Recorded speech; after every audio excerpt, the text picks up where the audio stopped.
A 35-year-old woman who still kept her father's faded flight gloves in her carry-on was dozing in row 14 when the cockpit window blew out at 500 miles per hour and the captain's body began sliding toward the sky. How does someone who folds laundry for a living become the only thing between a man and the ground 30,000 feet below? Lena Harper wasn't supposed to be anywhere near that cockpit. She was just a passenger on a red-eye from Chicago to London. The kind of person flight attendants smile at politely and then forget. But in the next 20 to 2 minutes, she would hold a man's legs with every ounce of strength she had, while the wind tried to tear both of them apart. Before we go further, drop a comment below. Have you ever been in a moment where you had to choose between what was safe and what was right? And if stories like this are what you're here for, subscribe. More coming. Because this one doesn't end when the wheels touch the runway. It keeps going inside the people who lived it. To everyone else on that plane, Lena Harper was background. The quiet woman in the oversized gray sweater who apologized when she bumped the drink cart and who read the same page 3 times because her mind kept drifting.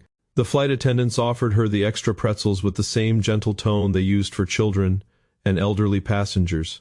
"You're so good at staying out of the way," one of them said with a kind smile that really meant, "This is all we expect from someone like you."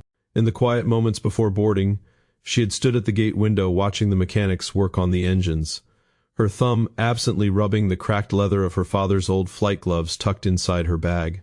They were too big for her hands, worn thin at the palms, smelling faintly of oil and hangar dust.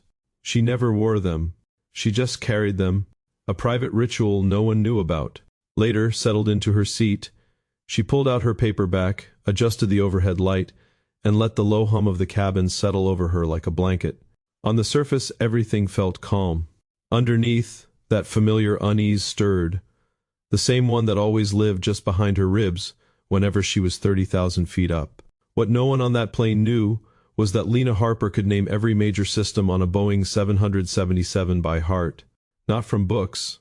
From summers spent in a small airfield outside Dayton with her father, Captain Daniel Harper, who had flown test aircraft most people will never hear about.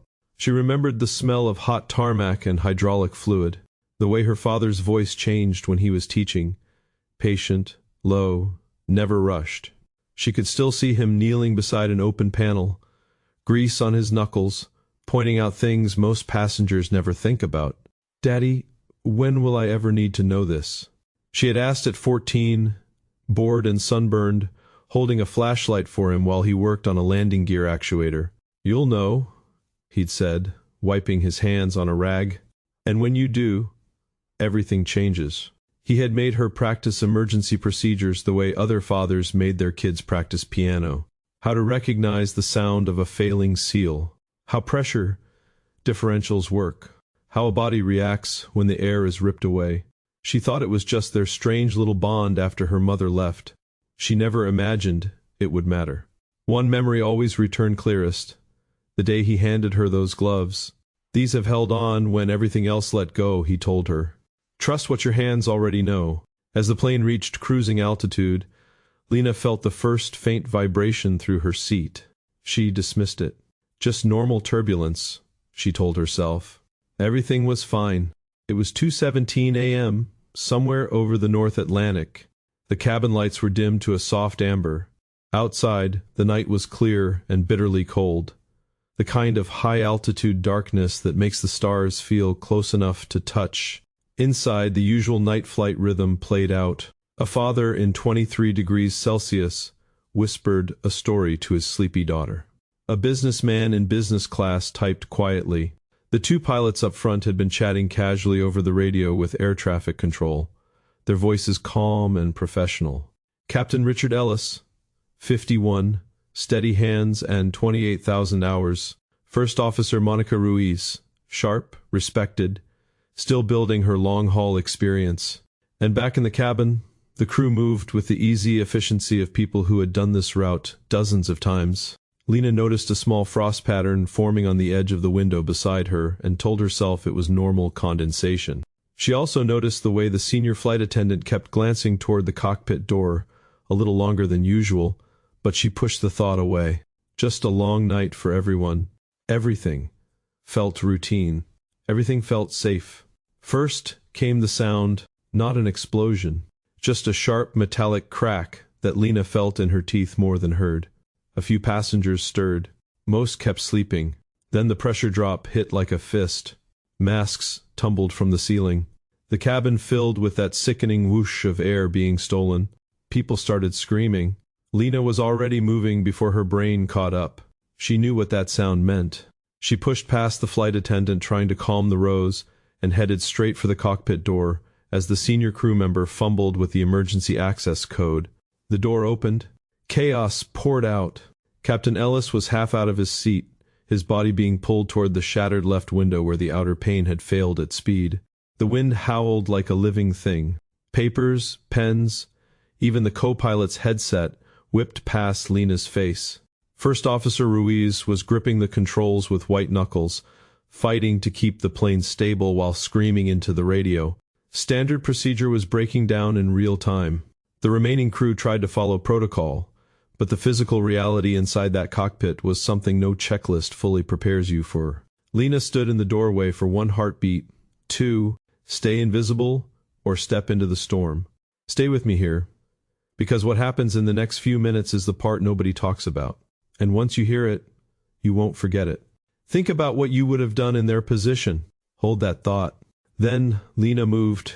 She stepped forward, dropped to her knees beside the struggling captain, and wrapped both arms around his legs just as his torso slipped further into the night. "Ma'am, you need to get back," the first officer shouted, voice cracking with strain. A flight attendant tried to pull Lena away. "This isn't your place, honey. Please." Lena didn't let go. The wind tore at her sweater, freezing her skin. Captain Ellis's legs were already going numb in her grip. She could feel the impossible power of 500 miles per hour trying to rip him away. "I know what to do," she said, voice steady even as her teeth chattered. "The rudder trim? You need to adjust it 2 clicks starboard, or the yaw will make this worse.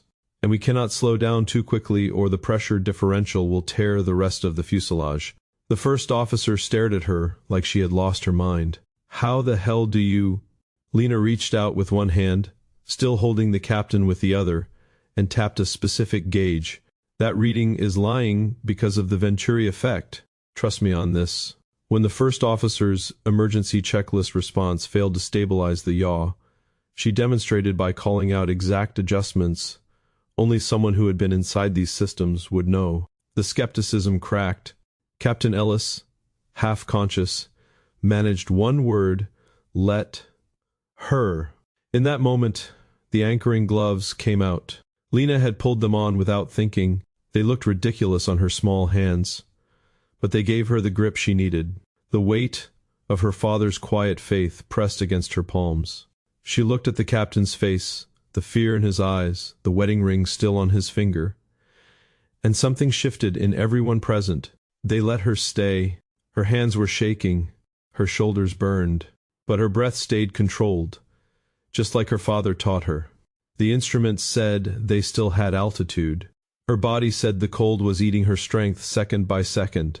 In her mind she heard her father's voice. "You'll know, and when you do, everything changes." The actual situation was simple and brutal. They had 22 minutes until the nearest suitable airport. The cockpit was a hurricane. The captain's body acted like a massive drag, threatening to flip the aircraft. Every correction the first officer made had to be perfect. Lena's plan came out clear and calm. Hold current speed. I've got him. Focus on coordinated flight. We descend slow and steady.